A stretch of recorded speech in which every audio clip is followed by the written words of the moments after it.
Shalom Bapak Ibu dan Saudaraku sekalian, salam jumpa kembali dengan saya, Pendeta Julius. Kita akan bersama-sama merenungkan firman Tuhan dan juga kita akan bersama-sama mempersiapkan diri kita untuk memasuki perjamuan kudus yang akan kita laksanakan dan rayakan pada Minggu tanggal 10 Januari besok.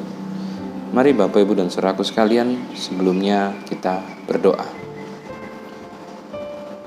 Tuhan, kami datang kepadamu mengucap syukur untuk hari yang Engkau berikan bagi kami.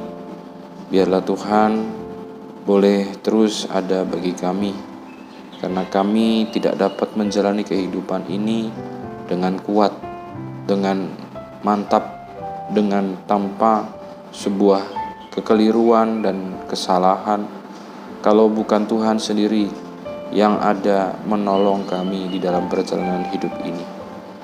Dan Tuhan, firman-Mu yang kami akan baca, akan gumulkan, dan nantinya menjadi sebuah bahan persiapan kami memasuki meja perjamuan Tuhan. Tuhanlah yang akan tolong, supaya setiap bagian firman ini menjadi sesuatu yang berarti, yang meneguhkan, yang menuntun kami sekalian untuk bisa siap memasuki meja perjamuan Tuhan. Terima kasih Tuhan Yesus. Amin. Bapak, Ibu, dan Saudaraku sekalian, bacaan firman Tuhan kita pada saat ini diambil dari Injil Matius, pasalnya yang ke-26, ayat yang ke-26 sampai 29. Injil Matius 26, ayat yang ke-26 sampai 29. Penetapan perjamuan malam. Dan ketika mereka sedang makan, Yesus mengambil roti, mengucap berkat, memecah-mecahkannya, lalu memberikannya kepada murid-muridnya dan berkata, "Ambillah, makanlah, inilah tubuhku." Sesudah itu ia mengambil cawan, mengucap syukur, lalu memberikannya kepada mereka dan berkata, "Minumlah kamu semua dari cawan ini, sebab inilah darahku, adalah perjanjian yang ditumpahkan bagi banyak orang untuk pengampunan dosa. Akan tetapi aku berkata kepadamu, mulai dari sekarang aku tidak akan minum lagi hasil pokok anggur ini sampai pada hari aku meminumnya, yaitu yang baru bersama-sama dengan kamu dalam kerajaan Bapakku." Nah, Bapak, Ibu, dan Saudaraku sekalian, ada sebuah pepatah kesehatan yang mengatakan, apa yang kamu makan, itulah yang kamu akan lihat terjadi dalam kehidupanmu. Kalau engkau memakan makanan sehat, maka akan mendatangkan kesehatan buat tubuhmu, dan itu nampak dari bagaimana tubuhmu kelihatan. Kalau orang makan makanan yang kurang baik, maka akan membawa ketidakbaikan dalam tubuhnya, dan itu membuat kualitas kehidupannya juga buruk. Nah, Bapak, Ibu, dan Saudaraku sekalian, pepatah itu kita masukkan ke dalam firman Tuhan kita saat ini. Firman ini bercerita tentang bagaimana para murid melaksanakan perjamuan malam terakhir bersama dengan Tuhan Yesus. Di tengah-tengah perjamuan malam itu, Tuhan Yesus mengambil roti dan juga cawan anggur dan mengatakan, "Inilah tubuhku dan darahku. Makanlah dan minumlah." Nah, Bapak, Ibu, dan Saudaraku sekalian, jika pepatah kesehatan itu diterapkan dalam firman Tuhan ini, apa yang engkau makan, itu yang terjadi di dalam tubuhmu dan hidupmu. Maka ketika kita memakan dan meminum air anggur yang adalah simbol daripada tubuh dan darah Kristus, apa yang terjadi di dalam kehidupan kita? Nah, simbol anggur dan juga roti merupakan simbol tubuh dan darah Kristus. Dirinya, hadiratnya yang ada di dalam diri kita. Artinya, Tuhan Yesus mau mengatakan bahwa aku dekat padamu dan aku ingin melalui kedekatan denganmu maka apa-apa yang menjadi tindakanku, perkataanku, dan juga pikiranku tentang bagaimana harus melihat banyak orang dan karya Tuhan dalam kehidupan ini terjadi di dalam kehidupanmu dan tindakanmu dalam tutur katamu.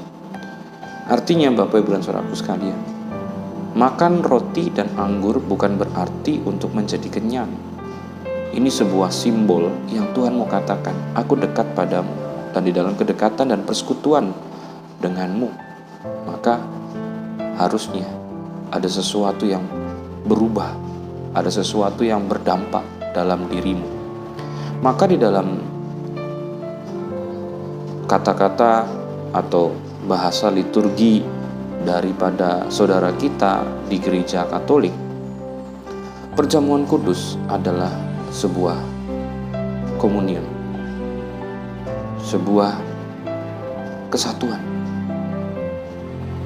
Di dalam hal ini, Kristus bersatu dengan kita, sehingga Dia dekat dan Dia akan mewujud nyata dalam tindakan kita. Sebentar lagi kita akan memasuki perjamuan kudus kita di Minggu tanggal 10 Januari besok.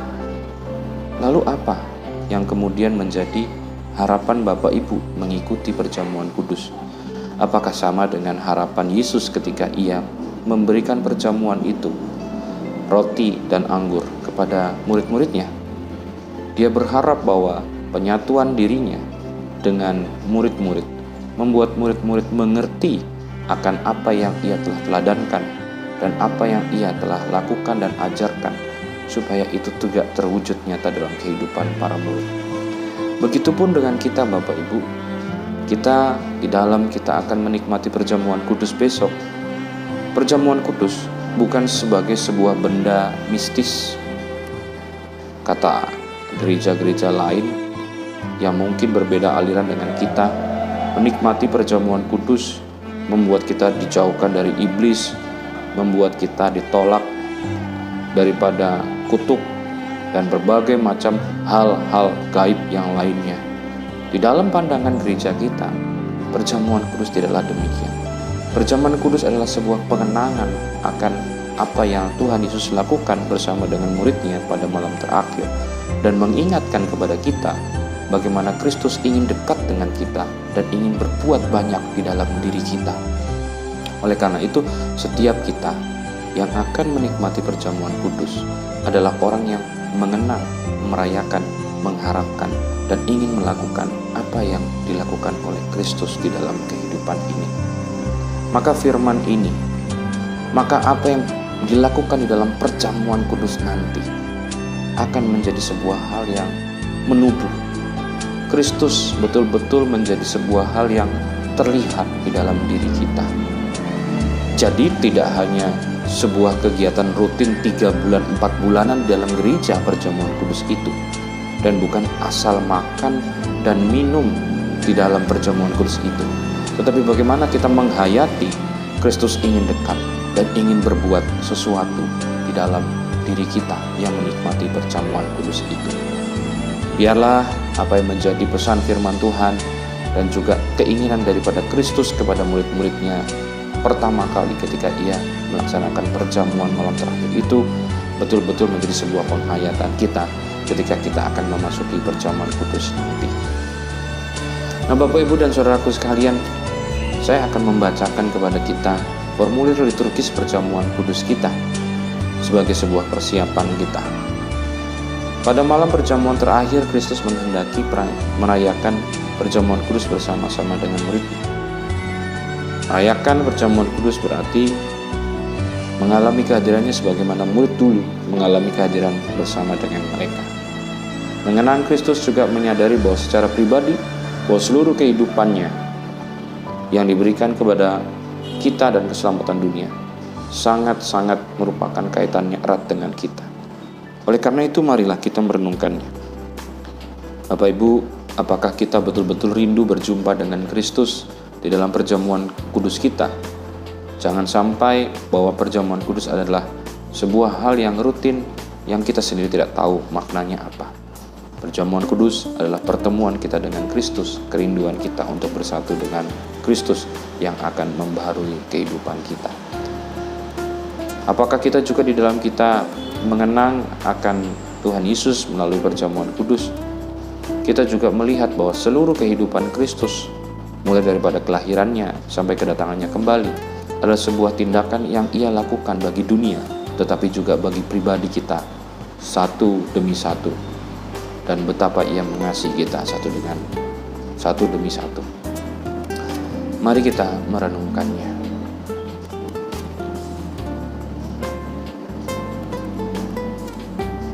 Pada malam perjamuan terakhir, ketika Kristus memecah-mecahkan roti dan mengangkat cawan, Ia membagikan tubuh dan darahnya sendiri kepada murid-muridnya. Bapak Ibu, menerima tubuh dan darahnya berarti kita dipersatukan dengan Kristus sehingga Ia menjadi kepala dan kita tubuhnya. Dan dengan kita menerima tubuh dan darah Kristus, maka kita menjadi bagian yang dipersatukan bersama-sama dengan orang yang sama-sama menerima satu tubuh, satu roh itu di dalam perjamuan kudus. Perenungannya adalah, apakah betul kita telah menjadikan Kristus sebagai kepala dan kita adalah tubuh, di mana Kristus sebagai kepala mengatur, menguasai, memimpin dalam kehidupan seluruh bagian kita, dalam pekerjaan, dalam keluarga, dalam pelayanan, dan dalam setiap segi kehidupan kita. Dan apakah kita juga menyadari sebagai gereja tubuh Kristus, kita yang telah dipersatukan dalam perjamuan kudus, dipersatukan di dalam Dia, berarti maka kita harus mengasihi satu dengan yang lain. Dan ketika kita bersatu dengan Kristus, yang kita perlu lagi menjadikan perenungan adalah, apakah kita telah melihat Kristus sebagai sebuah roti hidup yang dipecah-pecahkan bagi dunia, yang sangat dibutuhkan untuk dunia ini. Maka kita juga boleh berkurban dan menjadi berkat bagi sesama kita.